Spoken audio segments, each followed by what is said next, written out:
I really believe in public education as the great democratizing force.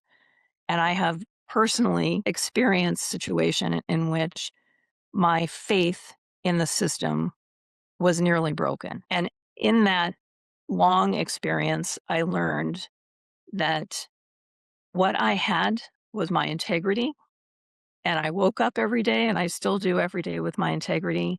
And it is the one thing I tell people that you have full control over, that you can go to bed with the integrity that you woke up with and do it all again the next day.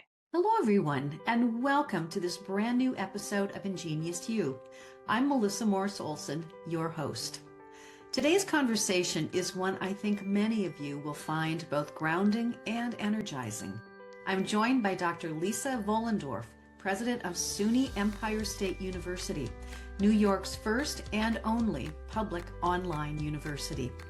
In this episode, Lisa and I talk about what it really means to lead with integrity and urgency in higher education, especially at a moment when our institutions are being called to serve students who have too often been left behind or been left out.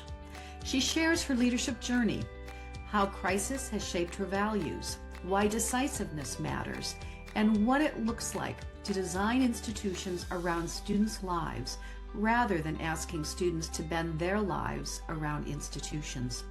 If you care about success, equity, public purpose, and leadership that is both human and bold, this conversation is for you. Let's get started.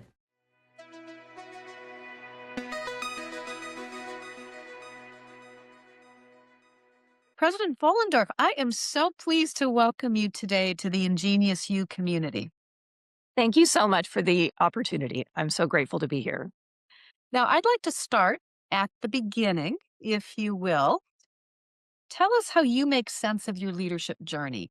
Well, I think about the primary forces in my life as having been my family and my experience growing up in beautiful Breckenridge, Colorado, which was in many ways very idyllic, and simultaneously always knowing that for life to be lived to the fullest, I would leave my small town at some point, which I did, but that my departure would only be made possible if there were a public university that I could afford to attend. So really, I think about family experience and the ways in which I was raised to believe that I could, and not just I, but that all children could and should have the right to dream the biggest dreams possible for themselves. So that sense of aspiration and dream and confidence is something that I have carried with me from the very start. And I'm so grateful for that very solid foundation that I was given by my amazing family. And I was grateful for the opportunity to attend Colorado State University way back in the day. And I knew that I wanted to launch, to have a job with benefits, as I've spoken about before. I learned about benefits when I was 12 years old. I thought it was the most amazing concept that you would actually have health insurance as part of your job. And that was not something that my parents, who worked in the service industry, ever talked about or ever had access to. So I did have aspirations that changed over time, but I knew that they would only be made possible if I could attend college. So I think about public education, I think about family, and to me, those are the pillars of opportunity that certainly have shaped my life. There's also something to be said, I think, for growing up in a small community, isn't there, where you're known? I was living in Breckenridge when I was, I think, 6 years old, and they put in the very first stoplight ever in the entire county. So I think it was pretty small. And it was also a tourist area. I have come to understand, of course, later in life that there is a difference between living in a rural community that does not have a lot of influx of other, of tourists or whatever it may be, compared to somewhere like Breckenridge, Colorado, which is a world-class ski destination. So I don't know that I had a sense that the town or my world was very small, because I thought it was so incredibly expansive in terms of opportunities to ski and hike and ice skate and play outdoors and meet new people all throughout the year. And some of those activities I think are still a part of your life, right? Skiing or hiking or outdoors activities, right? I think Absolutely. I've That read that. is definitely a great source of joy for me and my husband to get outdoors as much as we can, with the caveat that we have had a snowstorm recently here in Saratoga Springs. So let me ask you about role models. So you have said elsewhere that your leadership style came from watching both great and challenging role models, which is a description I really liked. And I think that's something we can all resonate with. Can you give us an example of how it played out in the development of your leadership style? So, in thinking about this and how we learn over time to go up, to express ourselves, and to really be conscious and intentional about the kind of leadership that we want to embrace, I have thought a lot about the negative role models that I had around me in my career. And I think that we often focus on how not to be, but really, there's so much to learn from a speech someone gives that is not good Mhm. about the missed opportunity. So I have also observed and continue to observe incredible people all around me, regardless of whether they're in a so called leadership role or not. And I love listening to how people speak. Mm. I was at a ribbon cutting yesterday for here in Saratoga County, and I was observing how each person showed up and who really came prepared and really met the moment in just the right way. So I really look at every opportunity to interact with people as a learning opportunity. And I do think that that has something that over the years I've come to embrace. I have worked with people who could speak beautifully about policy and the policy changes that are needed. Mm. And I love to take my inspiration where I can get it and then really think about how I can authentically integrate some of those tools into my toolkit so that I have more ways that I can show up to appropriately either meet a moment and be a spectator or a participant, or to lead in a space when leadership is really what's called for. How are you different as a leader today than when you just started out? I think when I first started having roles that were leadership roles, like department chair in particular, I didn't have enough confidence to understand that my role was to be as supportive as possible of every person around me in service to our students, and that that meant helping each person be the best that they could be.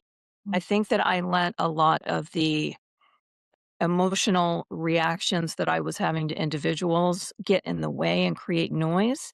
And I eventually got there, but I wish if I could go back in time, I wish somebody would say to me, whether it's a department chair job for me, but also to somebody else stepping into their first supervisory role or broader leadership role, that every interaction is an opportunity to learn. And if you view it that way, it also helps you take a step back and let your ego down and your defenses down and let the learning come in and the opportunity for learning to sink in. I think it's really helpful for emerging leaders to hear somebody who's in a presidential role, for example, talk about that because that means there's hope for all of us, right? In terms of our own leadership, our leadership trajectory. Now, did gender play a role at all in the development of your leadership style? So I started my career at a research institution and it was pretty competitive. Or, but I remember when I took my job at Cal State Long Beach in 2005, going to my very first day, my very first meeting with deans and department chairs and faculty, and really being shocked by how highly feminized not just the workforce was, but the leadership was at the time. And this was something very new to me, and I wasn't really aware of it. It was very quantitatively driven, it was output driven kind of work that we were doing. I loved Wayne State for many reasons. And when I got to Long Beach, I understood that I had moved from the research sector to the comprehensive sector, and that the comprehensive sector in higher ed also offers more opportunity for people to be really good at teaching, and be appreciated for that and recognized for that. B, so it was much more of an inclusive environment for men and women and people of color. So that was a learning for me that then really did start to shape how I thought about what it meant to eventually lean into higher levels of leadership roles. Ambition is culturally acceptable for men, and it is not for women. I have worked with so many men and read about and observed so many men who are very clear about what their trajectory is for their own goals. I had a boss who once said to me on day one, I only took this job because it was the only way that I would become a president. I never had a grand goal. Usually, what has happened in my career is I get to a point where I think I could have more impact. I could lift up more people. How can we take a different job to make that work possible? I think ambition, and I say this from, all the interviews I've conducted with leaders over the last 5 years, women and men, ambition looks different in women. I think it's still a kind of ambition, but it has a very different end goal or end purpose. And that's not to say that all men and all women necessarily fall. No, it is not. But what you're talking about is something I've heard from many women leaders Mhm. when they frame their own aspirations or ambition in terms of impact. Something more, it's more nuanced. I think of it as an ambition inhibition Uh-huh. that we raise our girls in this country and in the broader culture to have. And I agree with you that the ambition toward impact is something that is how I would say it. It's not positional. That if you are desiring to have greater impact or different impact, you may not actually be seeking to take the job that is specifically next up on the ladder, Right. that is more straightforward. You may be seeking to do a job that maybe is lateral or slightly different in a different sector or with a different population as a way to continue to learn and to really deliver on your values. Yeah, yeah, very well said. Now, if I were to follow you around your campus, let's say I'm a mouse in the corner watching you, what would I see in terms of how you show up as a leader? Well, it would probably be better if you weren't a mouse because the legs are very short and I am a person on the move. I love I am a little bit of an energizer bunny in terms of how my, energy goes over the course of a day. So I like to hit the ground running.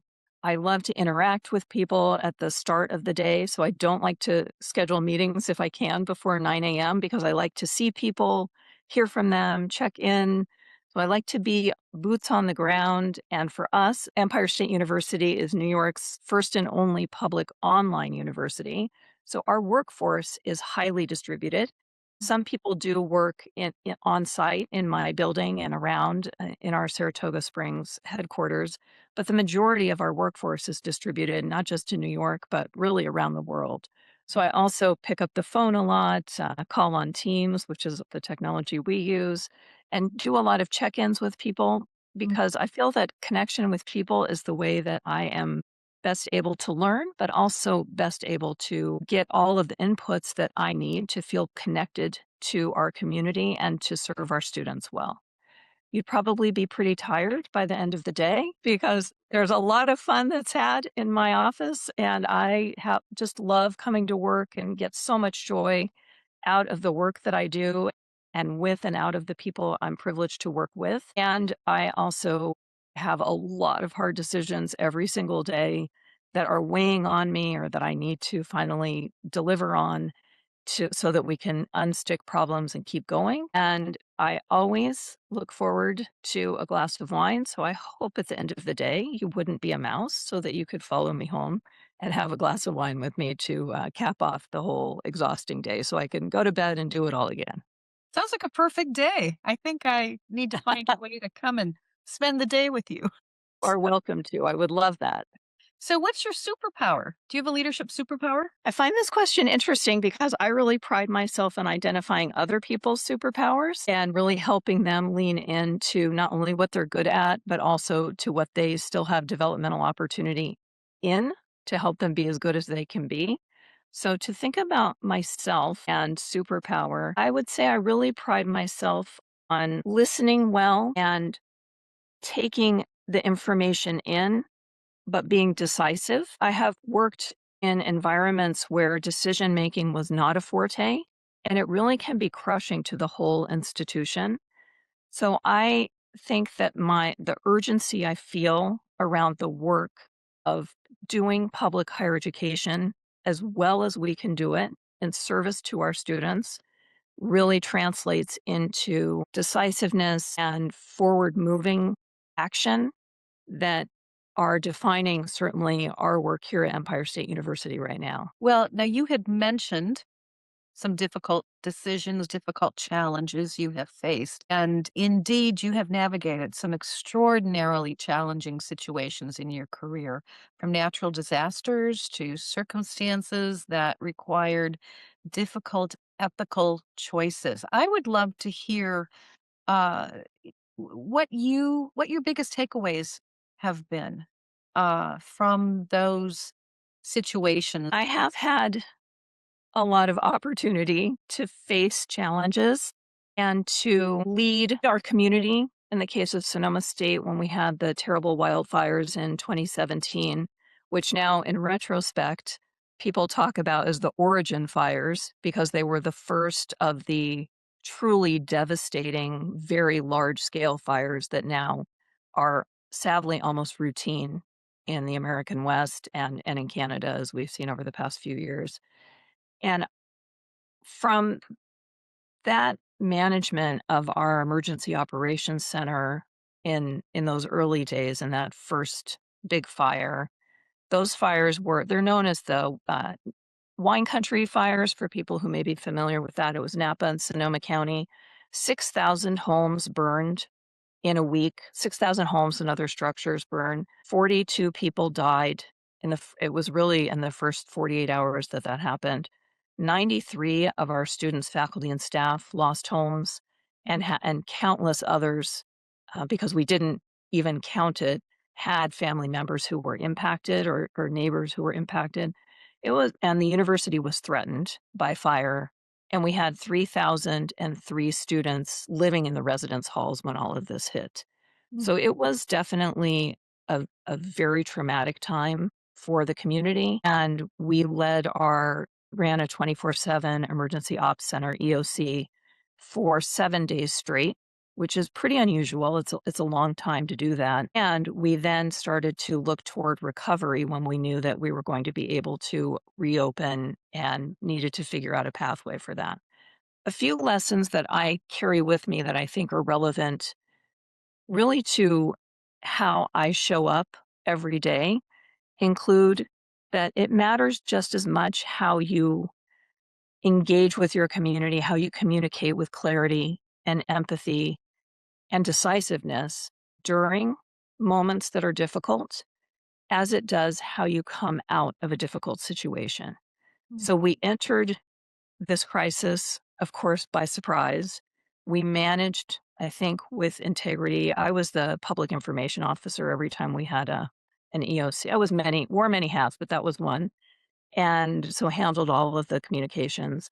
And in coming out, we knew that we had to lift ourselves out of that zone that was very traumatic. It was very apocalyptic, really. I mean, the air quality was near 600 for much of the time, which is, black skies and raining ash and pretty scary times.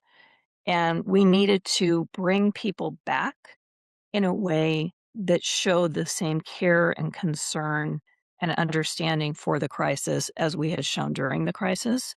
I think that tenet of crisis management is incredibly applicable to many situations that we deal with, including a difficult conversation that we may have. It's not just having the conversation. We have to remember that we're still going to be in the relationship with the person at the other side of it. And we need to think about how we carry ourselves through, and we carry the same empathy and compassion that we brought into a conversation out of it. I also think a lot about the overuse of the word crisis. I think it's cultural, but I think in higher ed, we grab onto this word and we like to say it a lot. So when I came to this job on July 1 of 2022, I found our chief of security. He's a retired chief of police, and he's an incredible person. I was meeting him for the first time, and I said, "Chief, just so you know, I will be the first university president you've ever met who never says the word crisis unless people or property are threatened. Anything that doesn't meet that bar is not a crisis to me because we need to reserve crisis for what is a true crisis, but we can use our knowledge and skills to navigate less dire situations with the same compassion and care, I think." And the other is that in situations that are dynamic and challenging, I've had experiences that undermined my belief that public education is the promise for social mobility, for economic development, for people to lift out of their circumstances into better circumstances. I really believe in public education as the great democratizing force. And I have personally experienced situation in which my faith in the system was nearly broken. And in that long experience, I learned that what I had was my integrity. And I woke up every day, and I still do every day with my integrity. And it is the one thing I tell people that you have full control over, that you can go to bed with the integrity that you woke up with and do it all again the next day. So those are some of the lessons from my various since-century experiences in higher ed. Those are powerful. Thank you for sharing that with us. Now, I want to switch gears a little bit. You've also talked about how trauma isn't a single moment, that it lives in communities for a long time. And I'm thinking back to what you just shared about the Sonoma fires and some of the other experiences that you have lived through with the communities where you have led. Could you unpack that for us in terms of what you mean? I think that people who do the work of community development, of emergency response, really understand this very deeply.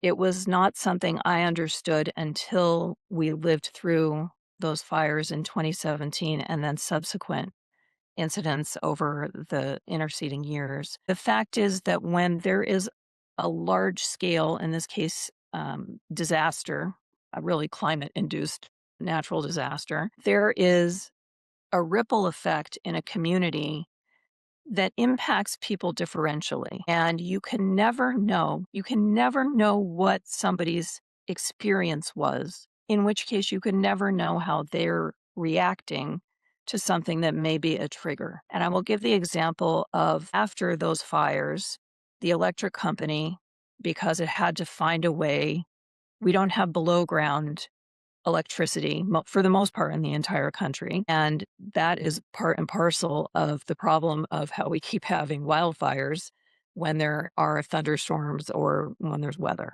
So what they started to do was draw down the electricity in advance of a storm, a windstorm usually, or a lightning storm less frequently, so that there would be less chance of a fire igniting.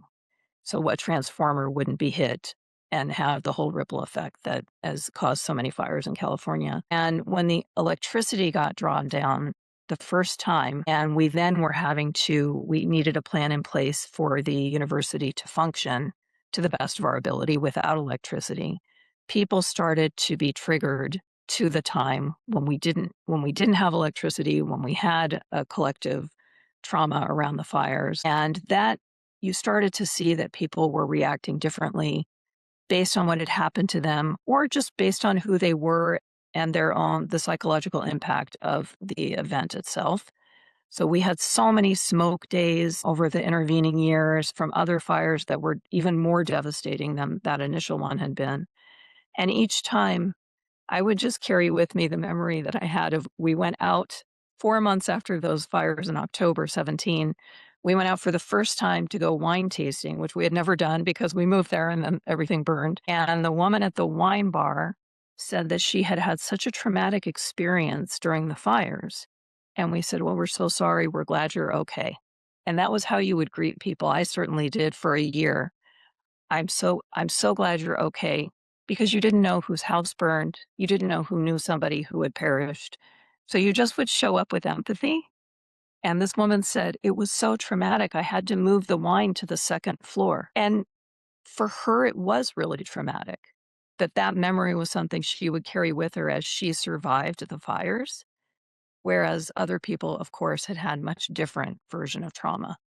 So I just always think of that. I had to move the wine to the second floor. And for her, that was a very real expression of something that had been difficult. And you're right, it's not something you think about as No, if you've not been through something like that with a campus community. And I'm wondering, as a leader, the example of empathy is a wonderful example of something I would imagine if a leader's practicing that could help.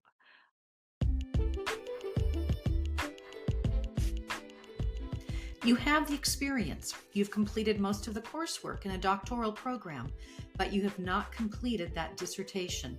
Now you have a path to leave your ABD, that's all but dissertation status, behind with Bay Path University. Our innovative Doctor of Education and Educational Leadership ABD degree completion program makes it easier than ever for qualified candidates to finish what you started.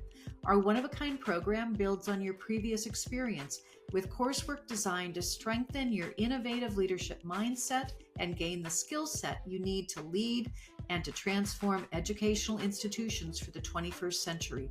The coursework for the ABD degree completion program is entirely online and can be completed in well under 2 years.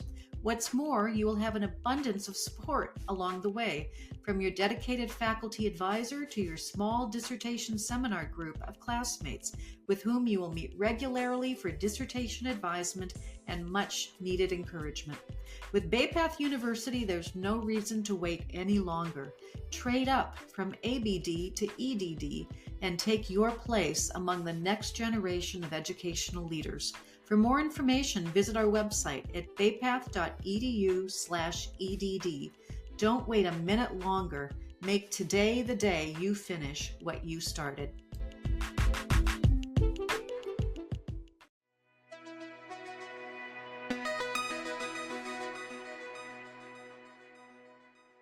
Are there other things that you found as a leader to help with managing the trauma in the campus community? one of the most important aspects of empathetic leadership, I think, is to always be thinking about ways to include more and different voices. And it's very easy to get comfortable with not doing that because it's just a path of least resistance. But the reality is, it is potentially a path to perdition if we're not intentionally cultivating processes that have multiple and iterative input points. I think that we are missing the point of what it is to be engaged in the work of continuous improvement in education. Hmm. Boy, and I'm glad to hear you speak about the importance of empathetic leadership.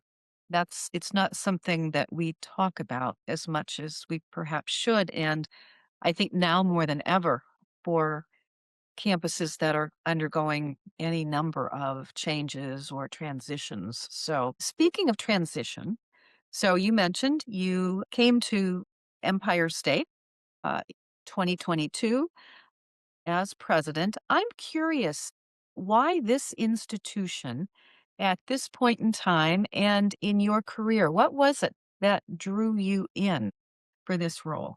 Well, I'm reminded as you just the way that you just asked that question. When I got off the plane, I flew to New York from Colorado where I had been living. And as I was getting off the plane, the pilot came out and he said, "Welcome to Empire State." And I turned to my husband and said, "How does he know I'm the president?" So there you go. I was my adaptation moment to New York State. SUNY Empire is an institution that is unlike no other I ever have heard of. And I had never heard of it when I was called by the recruiters in 2021. And they were saying, this is an institution that needs to be known, that has so much potential and has done so much incredibly good work that really represents, I now understand, what the future of higher education is, and definitely not what the past is. So we were formed to be distance education, to meet people where they are, to serve the population, which turns out, as we know, to be the majority of people in this country who have never been served well by the residential college model, and even who are not served by, in many cases, the traditional community college model, where you had to go to the community college on their schedule to take the classes. There has been a lot of change in higher ed, but fundamentally, most institutions still expect students to come to them. And Empire has the promise of this founding belief that we are here to meet you where you are, to recognize your life experience and give you credit for prior learning, to engage in the commitment of full transferability of credit.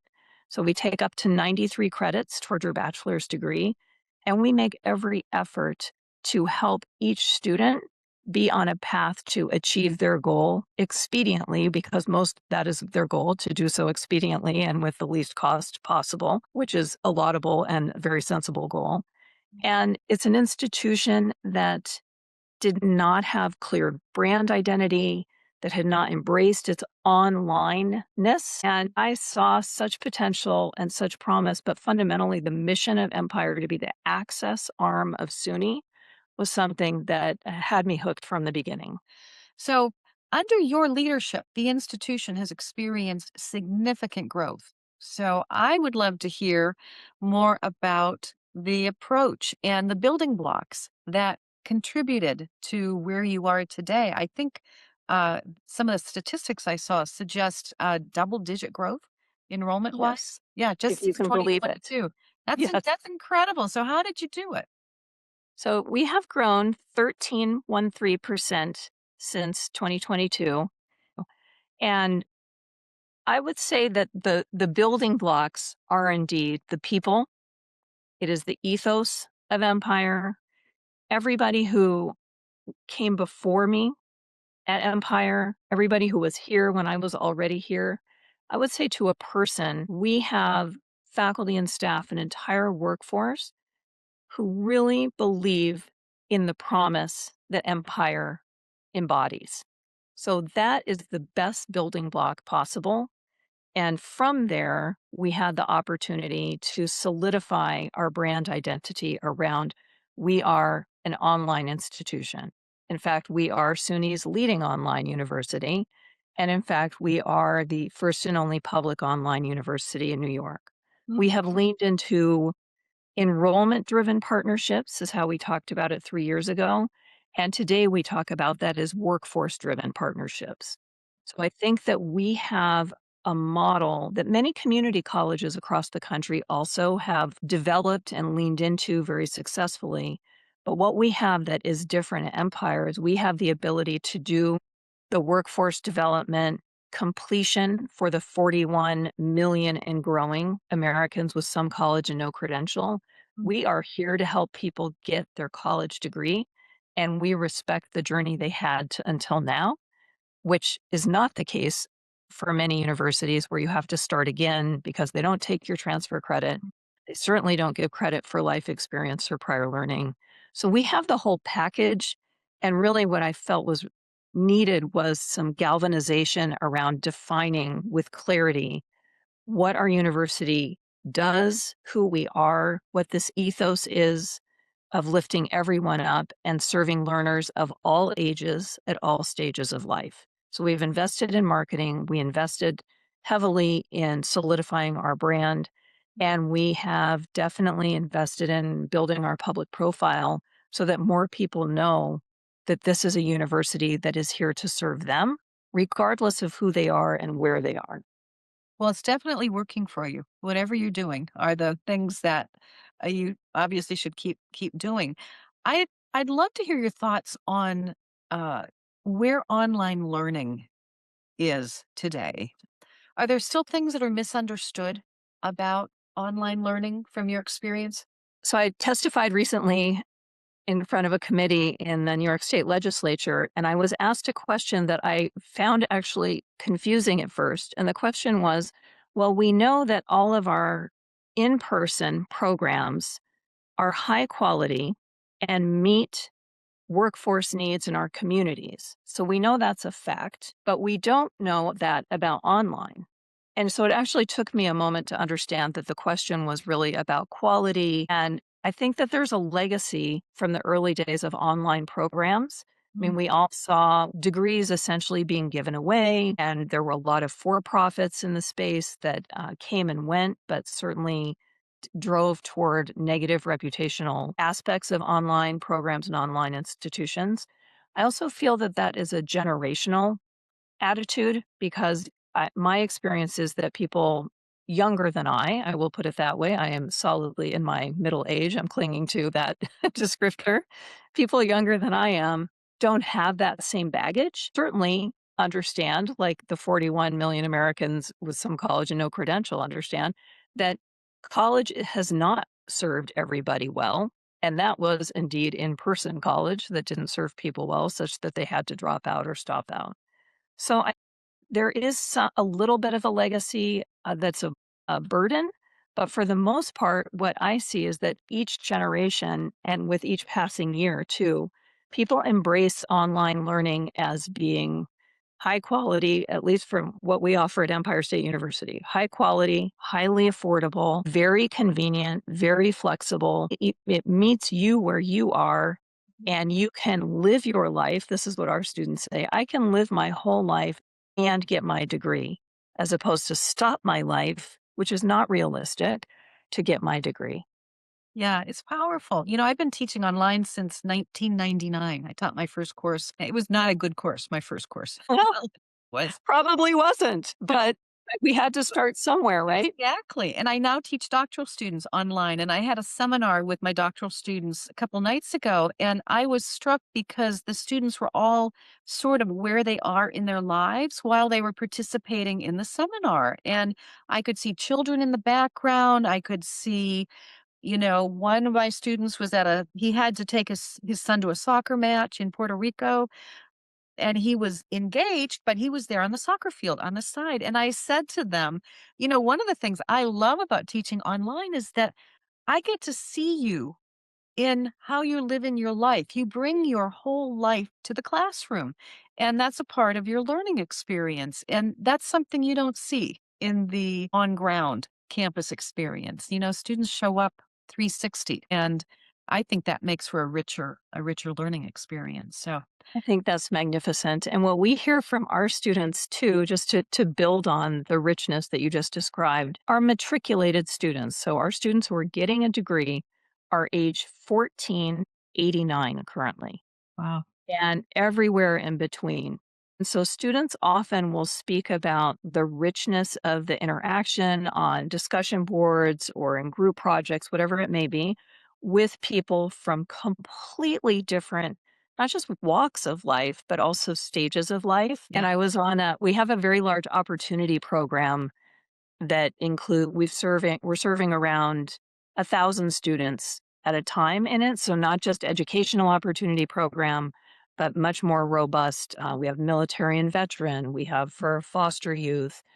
We have a presidential scholars program for students who come in with 60 credits or more, and we offer fuller support for all of these students in different ways. And one of the first, the orientations that we did last summer for the group of, let's say, I don't know, 150 people, people were writing in the chat, and one woman said, I'm 79 and I want to finish my college degree before my grandson gets his.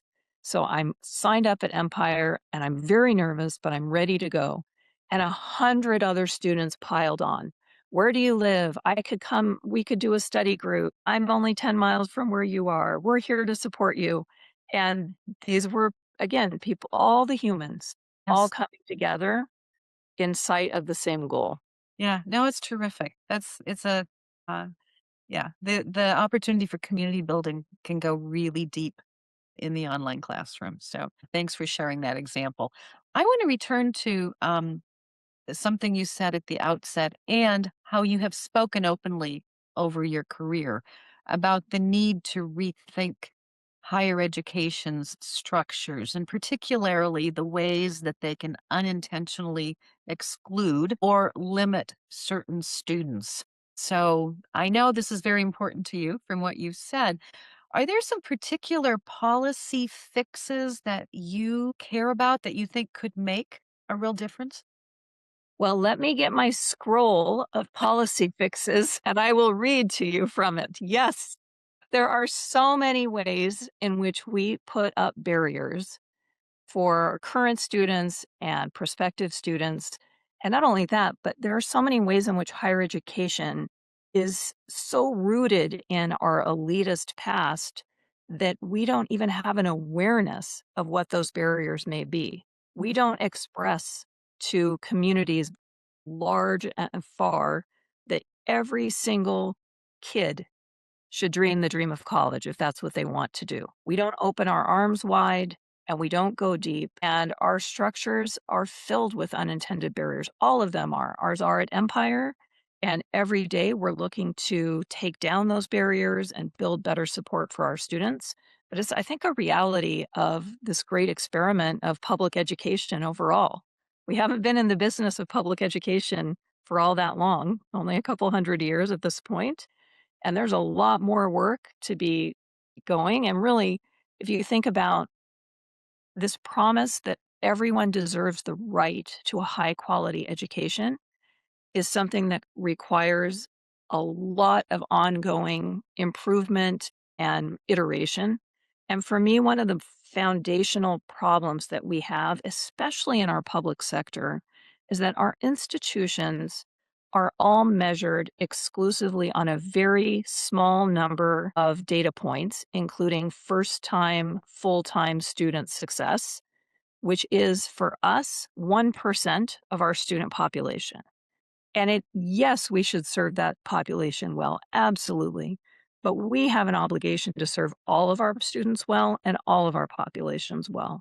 So I really am passionate about changing the way in which we report the data so that we're reporting on a more inclusive data set so we can really understand that Harvard reporting on its 4-year graduation rates has nothing to do with your public university that is open access reporting on those same rates.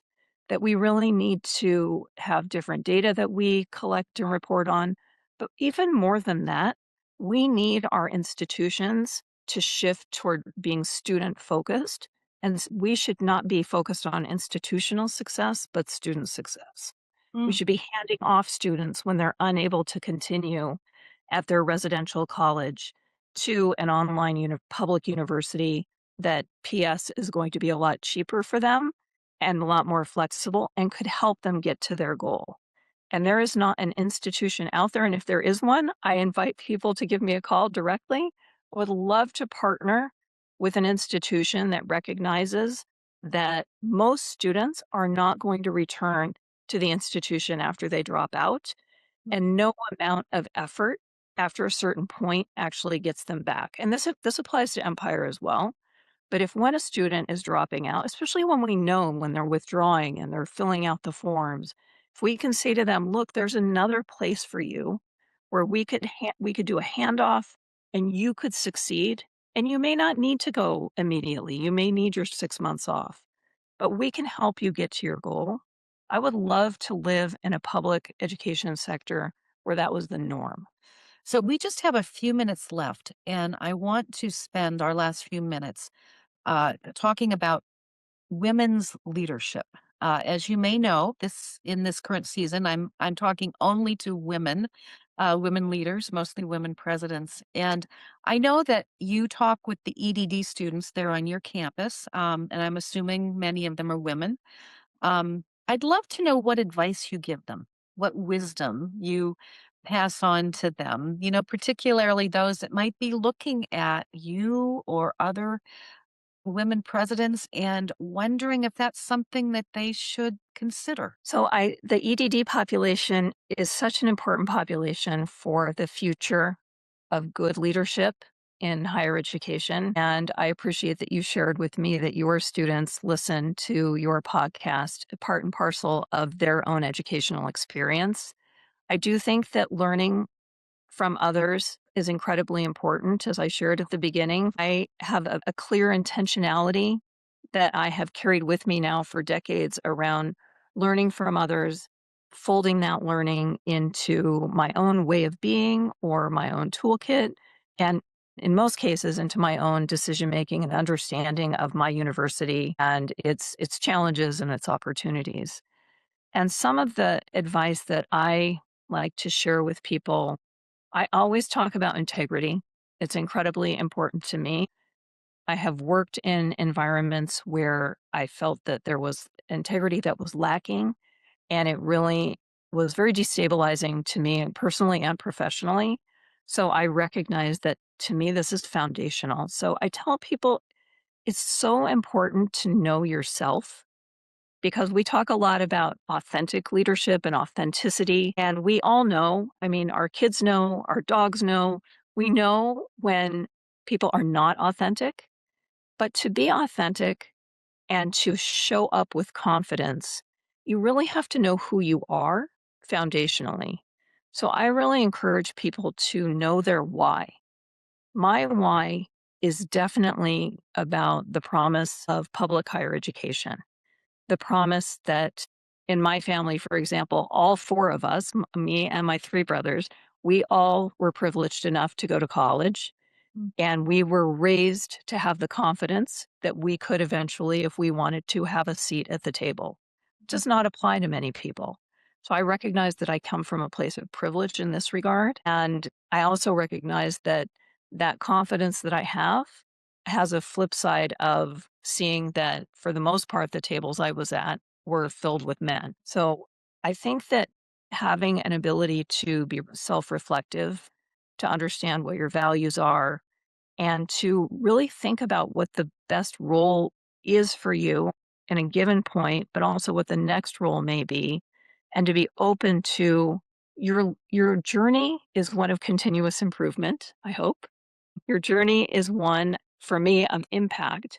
So always being intentional and thoughtful about how to show up in the best way and show up in the right places so that you can continue to learn and to lead in a way that maps onto who you are and hopefully lifts the people who are in your organization and inspires them to be better and try harder in service to the North Star, which is serving our students. So here's our signature question that we ask of every guest that you may be familiar with, having listened.